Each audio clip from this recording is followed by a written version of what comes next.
I once heard someone jokingly say that they were intellectually liberal, but emotionally conservative. And it was a great way to illustrate something that is very true about our human condition, which is that only when emotions are involved do we contract and become egoic about a topic. This channel is Meditation Amsterdam. My name is Pablo. And today I want to draw a line between anxiety, in other words, a very negative emotion, and our sense of self or sense of individuality.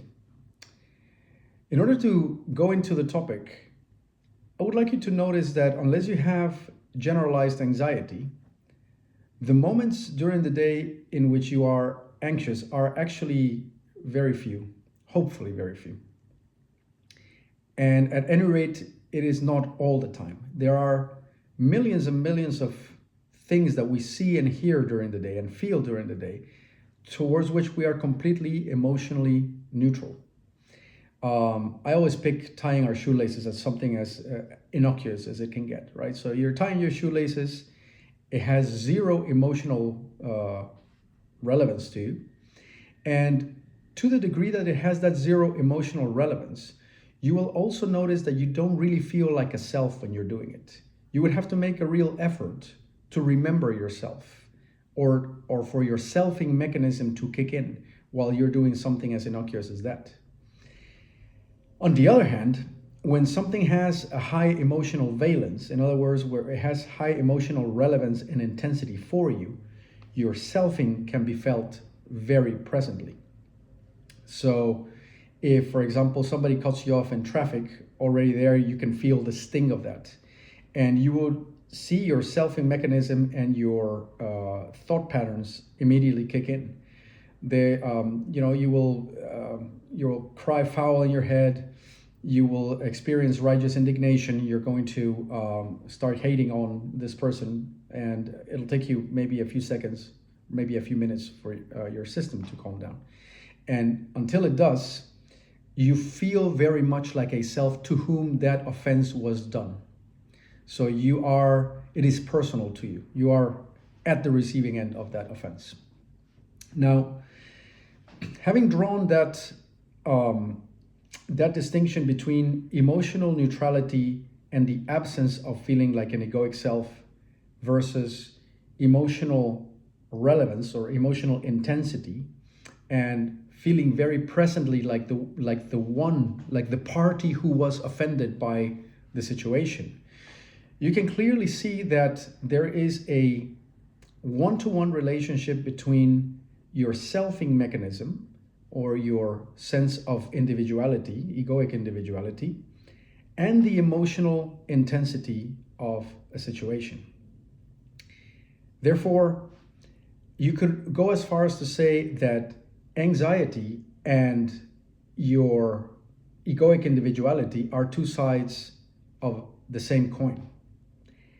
What's interesting here is that you can get into a chicken and egg discussion and try to figure out, so which one causes which? Is it that anxiety makes me feel like an egoic self? Does anxiety and fear create the egoic self? Or is it that being an egoic self generates anxiety and fear? Now, for the sake of clarification, anxiety and fear are primal, and your egoic self is an outgrowth that is there to, like a palliative, dampen the anxiety and fear, because it's a mental disassociation from anxiety and fear. Meaning, so long as you are a self to whom the anxiety is happening, you already have at least one degree of separation between that supposed you and the anxiety that you're feeling. And this seems on the face of it like a valid move, and it definitely is a valid move during your very early infancy. During your very early infancy, the anxiety and fear that you feel as primal senses in your body cannot be dealt with. You don't have the mental or physical tools to do so. So your best option really is to disassociate and essentially become a little self. The self is the disassociative move from the primal feelings of anxiety and fear. However, as we grow older and develop psychological, physical tools to negotiate with our environment and get along with people, that selfing mechanism acquires a life of its own. And that selfing mechanism, which used to be our only available move to preserve our sanity as a very young infant, becomes the very thing that keeps us stuck with anxiety and fear. Because as it turns out, it is your sense of individuality that then starts to feed the sense of anxiety and fear. The reason behind this becomes a little bit more psychological as time goes by, but it's also quite a primal sense. The sense of individuality carries with it a lot of good payoffs, or supposedly so. It makes you feel like a unique individual. It tells you who you are. You can define yourself. It gives you a vehicle, a workable vehicle to interact with other people and so on. But at the same time, it concretizes you into something very, very limited.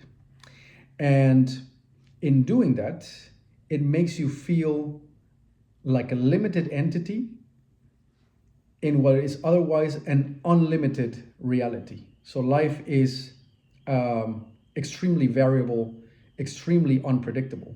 So here you are, limited, concretized, with, yes, a well-defined personality and a well-defined body, but here you have, on the other hand, life at large, the world at large. And the ego, or the egoic individuality that you believe yourself to be, cannot but feel inadequate for the task of facing life, because life is completely unlimited and unpredictable, whereas here you are, a contracted, limited little self. So anxiety is therefore generated, or at least perpetuated, by concretizing yourself and bottling your sense of self into a separate egoic individuality. In order to get out of that sense of separateness, of course, you need to start getting to the root of your relationship with your anxiety proper. And getting to the root of your relationship with anxiety means that you have to make a 180-degree turn away from going to your head when you feel the anxiety, and therefore reinforcing your sense of individuality, and instead going into your body to directly feel the anxiety and bridge the gap between your anxiety and your supposed sense of individuality. So that what the two sides of the coin that have become a polarity or a duality collapse once again into a singular thing in which there is no you feeling the anxiety, but you have become the very anxiety and self. There is no separation anymore. And that lack of separation, interestingly enough, helps the anxiety become resolved, because you realize that you were actually only afraid of your very self. If you believe that these are interesting topics, then I'm very curious to hear what you have to say in the comments. And also keep in mind that it may benefit other people to hear these videos, in which case liking the video, subscribing to the channel, and sharing it is very motivating to me, and also makes the content available more widely. As usual, I'll be back with more videos, and until then, cheerio. Thanks for listening. Bye-bye.